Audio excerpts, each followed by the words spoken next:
Hello, my name is David Thompson. Welcome to the NLA Walk of Canary Wharf.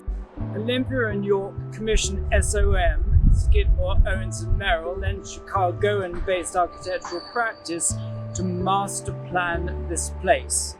Now, their work is very much in evidence today, not least in the public realm, or publicly accessible space such as this garden at Westferry Circus. We're actually on a giant roof garden. Now, of course, the interesting thing about all this is, in Canary Wharf, that most of the public spaces are actually on roofs. We have a dual level roundabout beneath us and parking facilities. SOM were very much involved with the connectivity of Canary Wharf, transport links, road links, and river links. So the master plan and right down to the detailing, high quality public realm, granite turfs, massive planting, lawns, gardens, and also very much involved in the positioning of a major art collection. Canary Wharf Estates today holds one of the largest, if not the largest, collection of public sculpture here in the UK. So SOM began working in 1984. Ground was broken in 1986, and the first tenants moved in 1991. We're going to see the central access of Canary Wharf from another point was number 1 Canada Square, the great matte stainless steel structure right behind me now with the pyramid top, which was the tallest building in the UK for over 20 years until the Shard was built on the South Bank. A great emblem of what we might say virile regeneration that could be seen from anywhere over central London. The building sort of zings in different climatic conditions.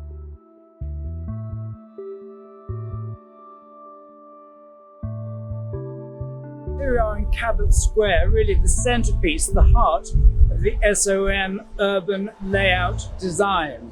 Number 1 Canada Square straight in front of us, always intended that there would be 3 signature high-rise as the center to the development. Number 1 stood on its own for a substantial amount of time. The building on the left, the HSBC building by Foster and Partners. Now, the notion of this place was to commission different architects. The building on the extreme left, looking rather like something from an early Chicagoan school by SOM itself. On the right-hand side by Cohn, Pedersen, Fox. The idea of different designers under a brief by SOM to put their own signature styling on individual buildings to give a sense of place as if it had grown almost organically through time. Now, what we can see really of the landscape, and clearly quite a hard landscape here, with its wind-directed fountain in the middle. Sensors pick up the wind. The water flow is capable of multiple variations, but obviously in high wind, low fountains, so as not to spray passers-by.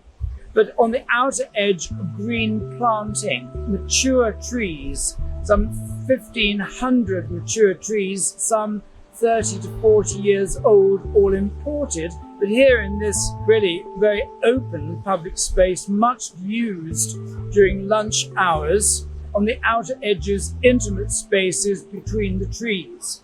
Lots of discussion currently about so-called public-private spaces, what we can do and what we can't do within them, but always immaculately maintained. Again, we're on a roof garden, a shopping mall beneath us.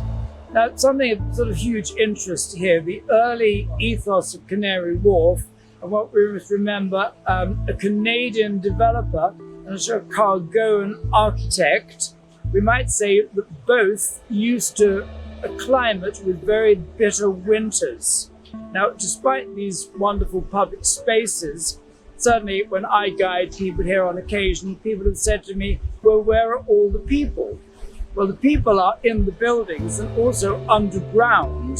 The original ethos of Canary Wharf was that you could actually live what we might say, a troglodyte existence here by arriving by underground train, exiting into a shopping mall, working your way around the underground complex, which is extensive, or by car underground parking, and then entering your own office building underground, and of course repeating the process on the way out, even buying lunch subterraneously as well.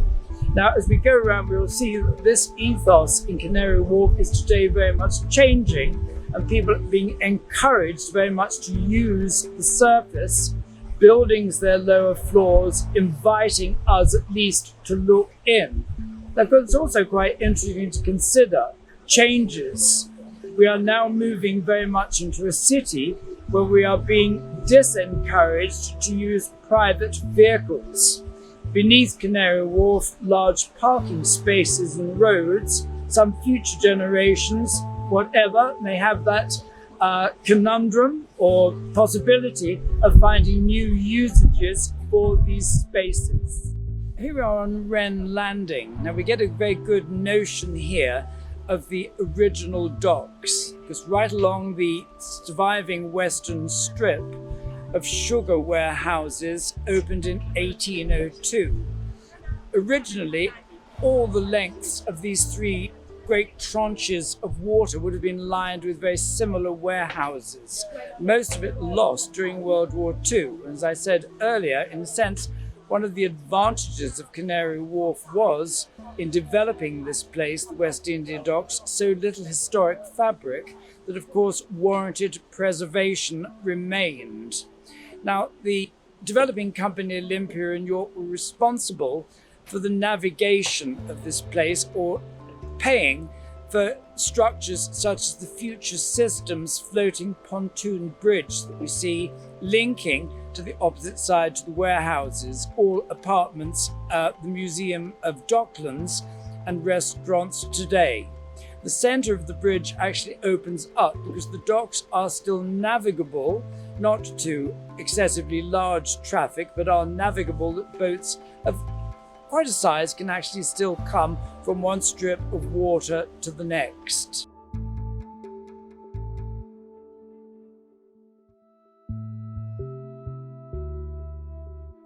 But things are about to change again at Canary Wharf, as we're standing in a place with the potential to be very, very busy within 2 years' time.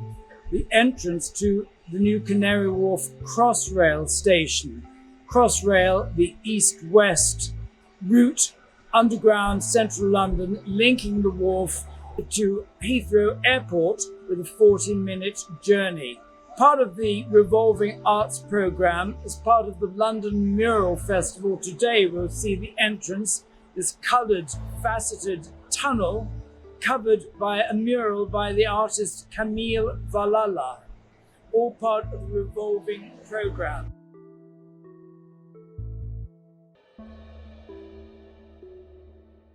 And yet another art sculpture installation, Shepherd of the Sun by Michael Lyons. Now here we are in perhaps one of the most unusual and unexpected spaces of Canary Wharf, one of the latest additions to the public space. A roof garden yet again on the roof of the Crossrail / Elizabeth Line station.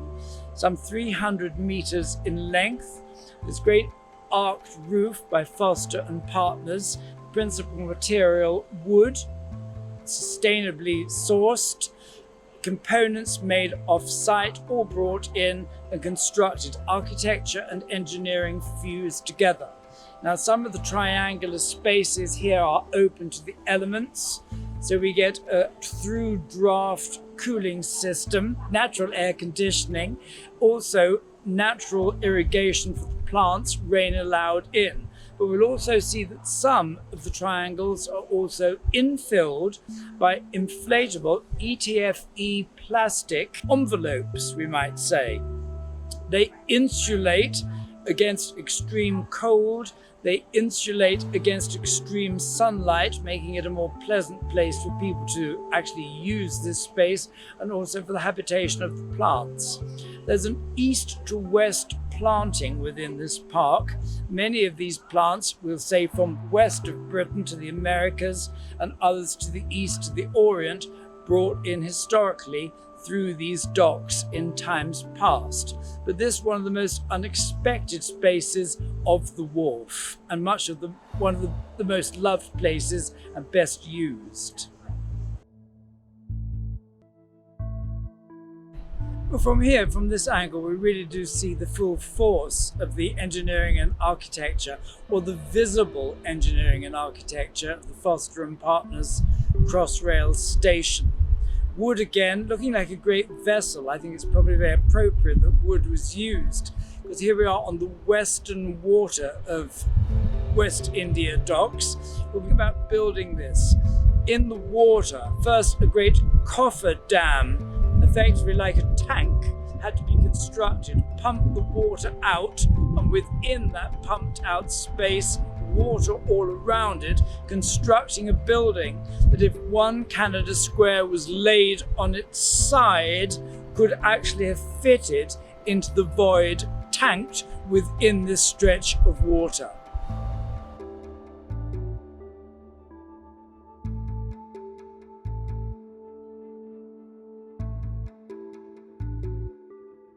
We're on the eastern waters of the West India Docks. We're on one of those great serpentine loops of the River Thames. The Canary Wharf estate itself, the original, some 27 hectares.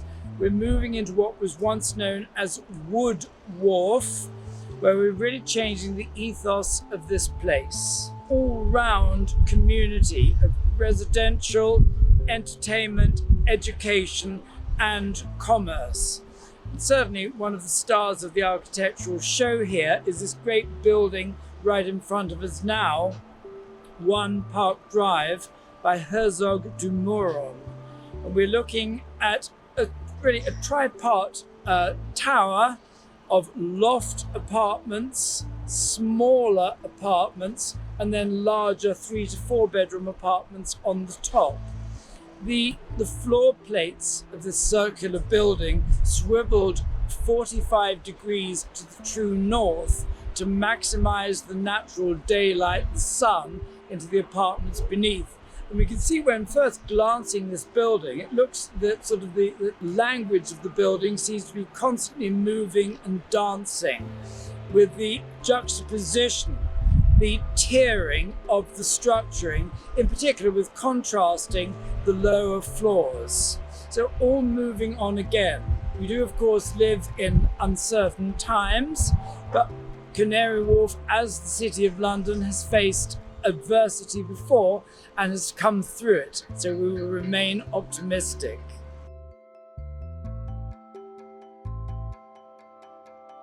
So we'll finish here in yet another roof garden, Jubilee Park.